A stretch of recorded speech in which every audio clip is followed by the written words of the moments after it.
En un previo video entrevistamos al abogado Iván Moshkovsky sobre el caso legal en cual se nos acusó de trata de personas con fines de explotación laboral y tráfico de órganos. Y escuchamos cómo Pablo Salum del canal Ley Antisectas no aportó ninguna verdadera prueba para sus acusaciones y de cómo las pruebas producidas por el juzgado finalmente comprobaron que no habíamos cometido delito alguno y archivaron la causa. En este video, la segunda parte con el abogado Iván Moshkovsky, vamos a explorar cómo los prejuicios de los antisectas pueden influenciar en casos como estos, no solo en generar todo un proceso legal, sino también en promover prejuicios injustos y maliciosos en los medios de comunicación y en la sociedad en general. Bueno, los prejuicios en casos como estos son fundamentales porque justamente genera que muchas personas, por miedo, familiares de personas que profesan una religión diferente a la que la familia profesa o que viven de una manera diferente a la que vive esa familia, crean de que están siendo víctimas de algo cuando en realidad simplemente eligieron vivir de otra manera y de manera sana, inclusive. El caso que nos trae ahora a esta entrevista es uno de esos casos en los que las personas viven de una manera sana, de una manera libre, pero diferente a lo que está acostumbrada la sociedad a ver. Y eso es lo que muchas veces genera, como se ve en este caso, comiencen las falsas acusaciones, y eso es lo que motiva justamente que se lleven a cabo estos procesos penales tan largos y tan complejos, que en casos como este terminan determinando de que en realidad no existió nada de lo que se denunció. De hecho, para aclarar, los argumentos que Pablo Salum presentó para acusarnos eran tan pobres que el juzgado ni siquiera creyó que podríamos haber cometido tales delitos. Por eso la jueza ni siquiera permitió que se nos imputara. El hecho de que nunca fuimos siquiera imputados demuestra de manera contundente que no hubo ninguna prueba para apoyar las falsas acusaciones de Pablo Salum. Evidentemente, el juzgado pudo ver desde un principio que las acusaciones se basaban en nada más que prejuicios. Pero no solo eso, sino que las autoridades también comprobaron que el único testigo que se presentó contra nosotros fue alguien que fue influenciado negativamente por los prejuicios de Pablo Salum. Algo que vamos a explorar en mucho más detalle en otro video de esta serie. Sin embargo, los prejuicios también jugaron un papel importante respecto al inicio de las denuncias del caso contra nosotros respecto a Gabriela, una mujer de 33 años de edad que se sumó a nuestra comunidad en marzo del 2021 y cuya madre y hermanas nos acusaron falsamente, junto con Pablo Salum, de explotarla laboralmente y de estar involucrados en el tráfico de órganos, como hemos mostrado en los dos videos donde Gabriela cuenta su historia. Ahora, escuchá a Iván Moshkovsky explicar cómo él sospechó desde un principio al entrar en este caso que las acusaciones mayormente se basaban en prejuicios. La primera impresión que me dio es que estaban siendo acusados injustamente, de que era una injusticia tremenda la que se estaba cometiendo, y de que eso, como decíamos recién, tiene que ver con los prejuicios. Lamentablemente, es preocupante que la gente reaccione de esta manera. En este caso, concretamente, tenemos una madre cuya hija pasa a formar parte de una comunidad religiosa y esta madre no está de acuerdo con lo que la hija le comenta de la forma en cómo viven. No había ninguna actividad delictiva, no había nada malo más que el hecho de que esta madre no estaba de acuerdo con eso, sumado que esta madre, ante el temor a lo desconocido o a lo diferente, contacta a una persona que se dedica a luchar contra las sectas, que automáticamente, también por un prejuicio, comienza a tildar a este grupo religioso de lo peor de lo peor.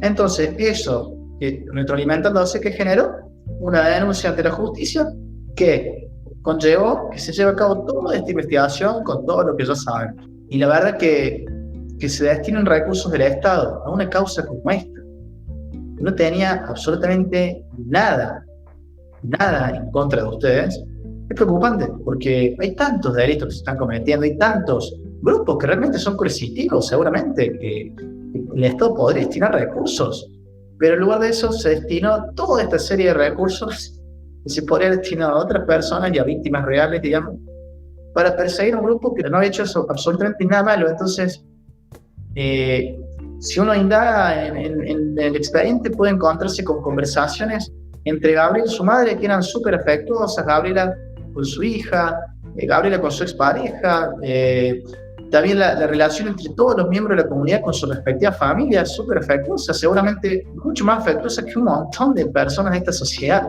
que tampoco cometen delitos, digamos. Entonces, la verdad que son muy llamativos. Cuando yo ingresé a esta causa, yo ya intuía desde un primer segundo de que todo era como sostenían ustedes, lejos de uno pensar también desde la cabeza de uno, ¿no? Y la forma de ver la vida de uno, que es diferente, digamos, a la de ustedes, en ciertos aspectos. Yo ya les di el beneficio, enorme beneficio de la duda de entrada, porque sabía que nos podíamos encontrar con algo que efectivamente nos encontramos. Prejuicios. Obviamente, como abogado, a veces puedes estar incluso en una situación donde tenés que defender a alguien, incluso si no necesariamente crees que es inocente o lo que sea. Entonces yo me imagino poniéndome en tu lugar, como al principio que te presentan todas estas cosas de tráfico de órganos, trata de personas, todo, de pensar, a ver con qué me voy a encontrar. Pero después ver que en realidad era así como nosotros estábamos diciendo, que en realidad nada que ver, que no, simplemente es por, como dijiste, por prejuicios, agarrando actividades que nosotros hacemos que sí son legítimas y están en armonía con el mensaje de Jesús, pero tergiversándolas para que encajen dentro de una idea de trata de personas o tráfico de órganos o lo que sea. En el caso de ustedes, yo, y uno también como vos defensor, ya tiene olfato y sabe cuándo está hablando con alguien que dice la verdad y cuándo no, obviamente a lo largo de tantas defensas. Por eso yo les digo que mi intuición y mi mente me decían que estábamos ante un grupo de personas inocentes, y eso obviamente que a uno lo moviliza, porque cuando uno tiene un grupo de personas que es acusado injustamente, tiene esa motivación extra de tratar de lograr el resultado deseado, porque uno quiere que se haga justicia. Entonces, la verdad que bueno, que el caso me movilizó mucho y me motivó mucho también poder ayudarlos a que finalmente se expongan las cosas, se pusieran las cosas como son y se llegue a dar con la verdad, básicamente, que fue la inocencia de este grupo, la inocencia de todos ustedes, y desenmascarar también tantas actitudes que fueron incorrectas de tantas personas que estuvieron involucradas con este proceso y que se terminó demostrando de que lo único que hacían era acusar falsamente a este grupo. Hablemos de este tema de acusar falsamente a los demás, y en particular quiero resaltar algunas de las tácticas que los antisectas usan para poder difamar y acusar a los grupos que ellos tildan de sectas.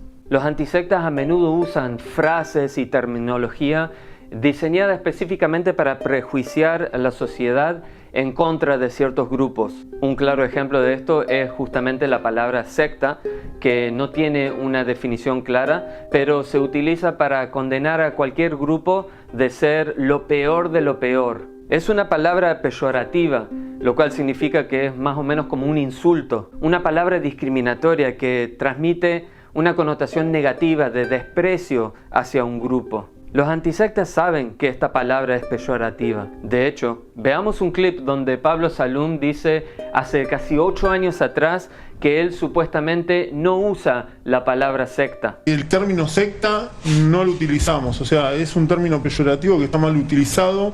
El término secta no lo utilizamos, o sea, es un término peyorativo que está mal utilizado.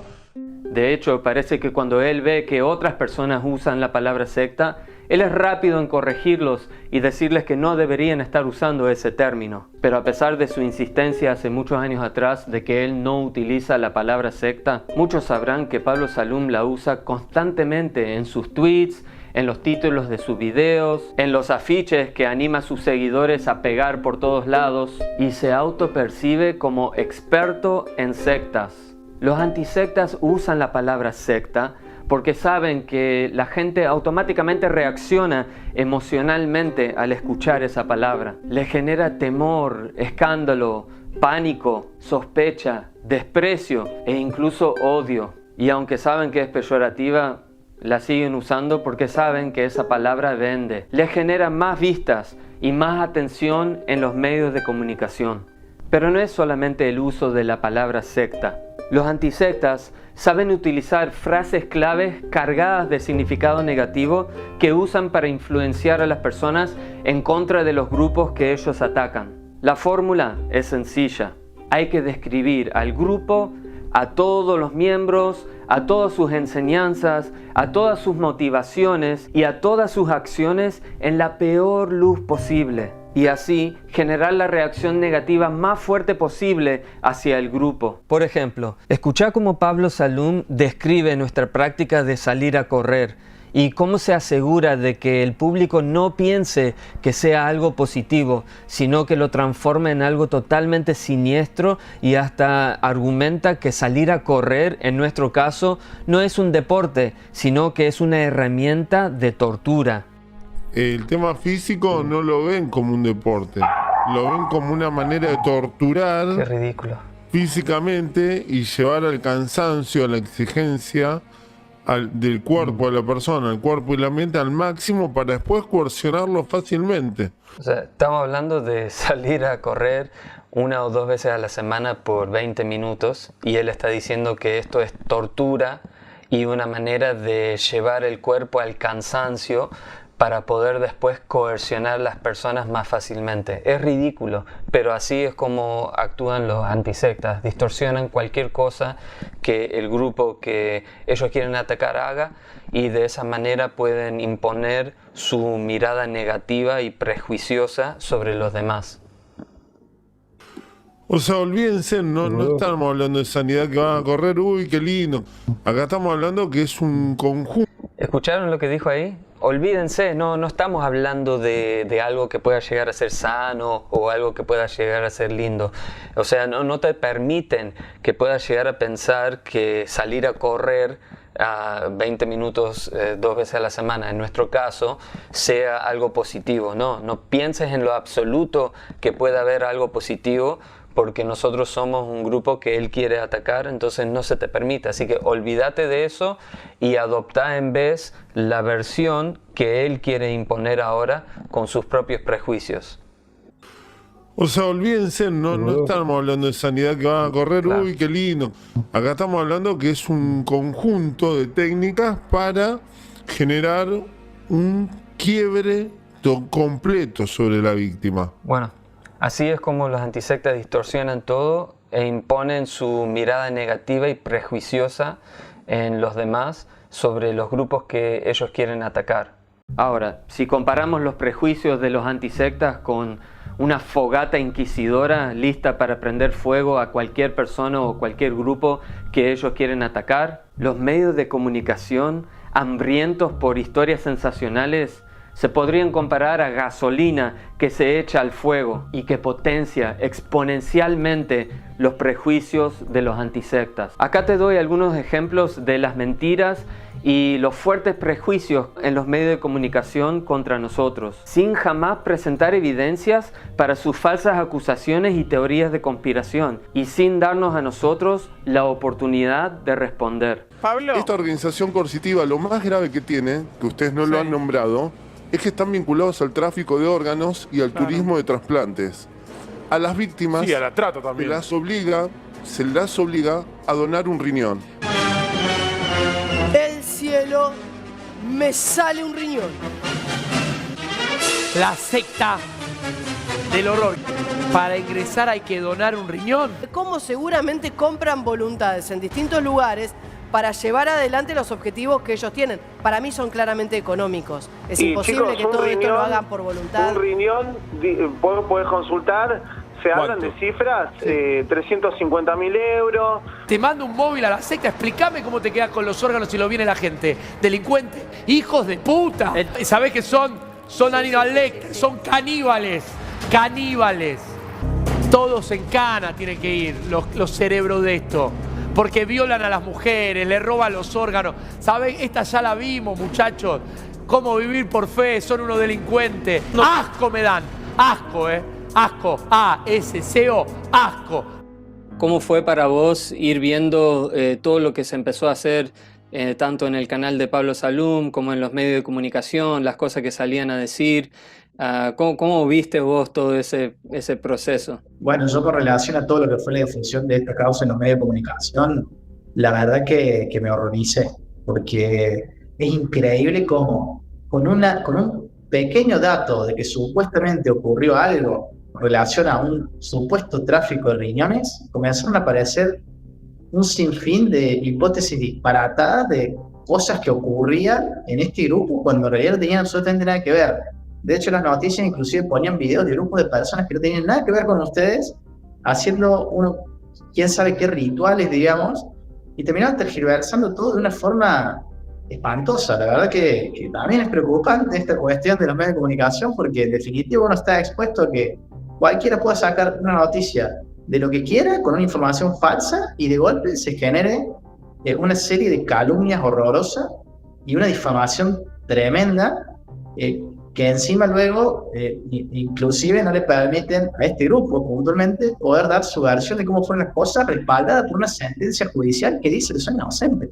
Es así como dijo Iván. Pablo Salum y otras personas nos difamaron y calumniaron de manera brutal en los medios de comunicación, sin jamás dar evidencias para apoyar sus falsas acusaciones ni darnos la oportunidad de responder. Ni en ese entonces, ni ahora cuando las autoridades ya han comprobado que no hemos cometido los delitos que Pablo Salum había denunciado. Este canal fue creado para responder a las falsas acusaciones de Pablo Salum. Sin embargo, él utilizó falsos reclamos de privacidad y de derechos de autor para tratar de censurar nuestros videos. Podés ver más detalles sobre esa estrategia de censura de Pablo Salum por medio del video que aparece en nuestro canal sobre ese tema. Bueno, le pregunté a Iván qué pensaba él de todo este accionar de Pablo Salum. Me preocupa que en los casos en los que no existe realmente una organización coercitiva, por una cuestión de prejuicios o quién sabe qué, él con una ínfima sospecha de algo, con relación a algo que le hizo un familiar de alguien, un supuesto grupo coercitivo, que en realidad es una comunidad religiosa, haga toda una cruzada contra este grupo con un montón de información que no está chequeada, quién sabe por qué fines, si puede ser fines de audiencia, si puede ser fines de opinión pública, de publicidad, de lo que sea, y que al introducirse en los medios de comunicación produce toda esta catarata y toda esta bola de nieve con relación a lo que sucedía supuestamente en esa comunidad, que no se condice en absolutamente nada con la realidad, y que luego de eso y del daño terrible que se produce por algo así, justamente como decís vos, no les dé a ustedes el espacio para poder básicamente dar la versión de ustedes y el respaldo probatorio de lo que ustedes sostienen, que es contundente. Entonces, yo pienso que eso que él hizo, de hecho, le juega en contra, porque le quita credibilidad. Porque una cosa es que uno puede estar de acuerdo o no con cómo vive alguien, otra cosa es que sea delictivo. Y lo que sucede muchas veces es que por ver que alguien piensa de manera diferente, o vive de manera diferente, o considera la propiedad de una forma diferente a como uno la considera, ya es delictivo, lo cual es absolutamente preocupante. Hay muchas causas en las que muchas personas pagan por cuestiones que no cometieron por el mero hecho de que quienes están a cargo de investigar, de juzgar, de condenar, tienen prejuicios. Y eso es muy preocupante. Afortunadamente existen jueces que hacen su trabajo como corresponde y fallan de esta forma. Porque si no, estaríamos todos a merced, básicamente, de los prejuicios o caprichos de personas como Pablo Salum, que porque piensan de que eso no está bien, ya es alguna actividad criminal.